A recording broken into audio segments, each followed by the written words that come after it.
عزیز طلباء اکرام، السلام علیکم ورحمۃ اللہ وبرکاتہ۔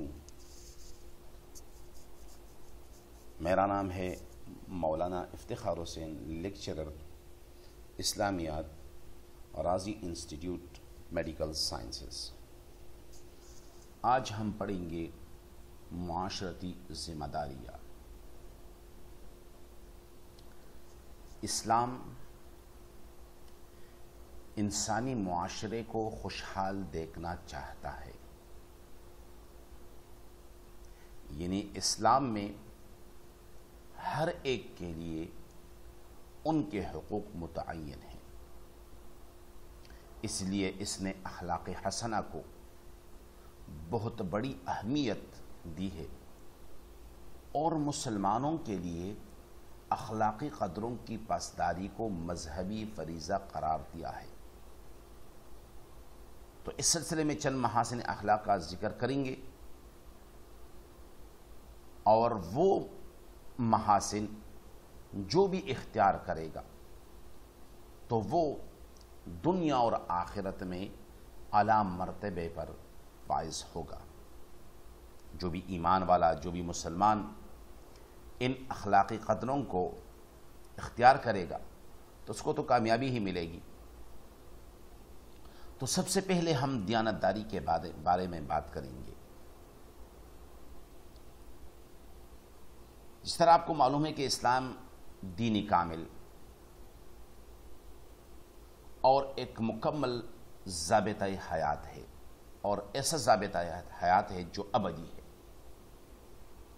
اور اسلام کی جتنی تعلیمات ہے جس کو ہم پڑھتے ہیں، دیکھتے ہیں، سنتے ہیں، تو یہ ہر شعبہ زندگی میں انسانوں کی رہنمائی کرتی ہے۔ دیانت اور امانت اسلامی طرز معاشرت کا ایمان کا ایک لازمی حصہ ہے۔ دیانت اور امانت اسلامی طرز معاشرت ایمان کا ایک لازمی حصہ ہے۔ رسول اکرم صلی اللہ علیہ وسلم کے ارشاد گرامی کے مطابق فرماتے کہ اس کا ایمان نہیں جسے امانت کا پاس و لحاظ نہیں۔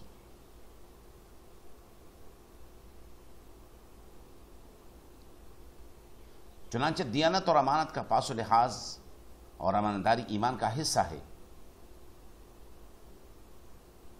من کان یؤمن باللہ والیوم الآخر، بھئی جو اللہ پر ایمان رکھتا ہے اور آخر پر یقین رکھتا ہے تو امانت میں وہ کبھی بھی خیانت نہیں کر سکتا۔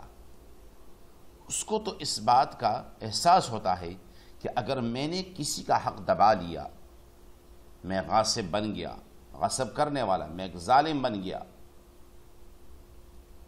تو اس سارے معاملے کو میرا مولا دیکھ رہا ہے، میرا رب مجھے دیکھ رہا ہے۔ اس طرح قرآن پاک میں اللہ رب العزت ارشاد فرماتے ہیں وَهُوَ مَعَكُمْ أَيْنَمَا كُنْتُمْ، بھئی تم دنیا کے جس خطے میں بھی چلے جاؤ، کہیں پر بھی چلے جاؤ، تو وہ اللہ، وہ مالک تمہیں دیکھ رہا ہے۔ تو یہ یہی سوچے گا کہ اگر میں نے کسی کا حق دبا لیا یا اس کی ادائیگی میں کوتاہی کی اور کمی کی تو میرا رب مجھے دیکھ رہا ہے، وہ یقیناً اس کا حساب لے گا۔ فَمَن يَعْمَلْ مِثْقَالَ ذَرَّةٍ خَيْرًا يَرَهُ وَمَن يَعْمَلْ مِثْقَالَ ذَرَّةٍ شَرًّا يَرَهُ۔ اور اس دن جب کہ ہر ایک شخص ایک ایک نیکی کا محتاج ہوگا، وہاں پر کیا ہوگا؟ یوم یفر المرء من اخیہ وامہ وابیہ وصاحبتہ وبنیہ لکل امرئ منہم یومئذ شأن یغنیہ وجوہ یومئذ مسفرہ ضاحکۃ مستبشرہ۔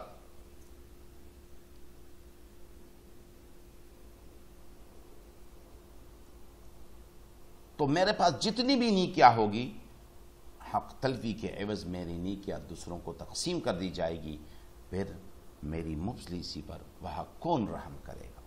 میں تو مفلس بن جاؤں گا۔ پھر بھی اگر میں نے لوگوں کا حق دبا دیا ہے تو لوگوں کے گناہ وہ میرے اوپر ڈال دیے جائیں گے۔ یہ سب سے بڑا مفلس بندہ ہوگا قیامت کے دن۔ تو رسول اکرم صلی اللہ علیہ وسلم نے امانت داری کو ایمان کی علامت اور پہچان قرار دیتے ہوئے ارشاد فرمایا، جس میں امانت داری نہیں اس میں ایمان نہیں، اور جس شخص میں معاہدے کی پابندی نہیں اس میں دین نہیں۔ اللہ رب العزت نے بھی قرآن کریم کے متعدد مقامات پر امانت داری کی تاکید کرتے ہوئے ارشاد فرمایا، اس کا ترجمہ یہ سورہ بقرہ آیت نمبر 283، تو جو امین بنایا گیا اسے چاہیے کہ اپنی امانت ادا کرے، اور چاہیے کہ اپنے پروردگار اللہ سے ڈرے۔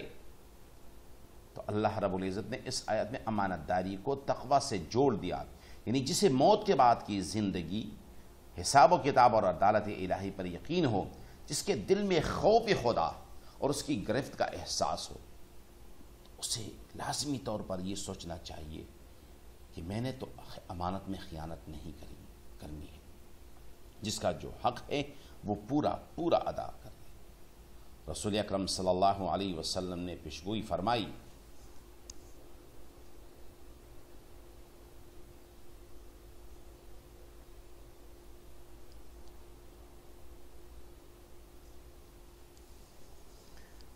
اللہ اکبر، رسول اکرم صلی اللہ علیہ وسلم نے پیشگوئی فرمائی کہ زمانہ قیامت جیسے جیسے قریب ہوگا تو ایمان کی سطح، ایمان کی قوت کم ہوتی چلی جائے گی،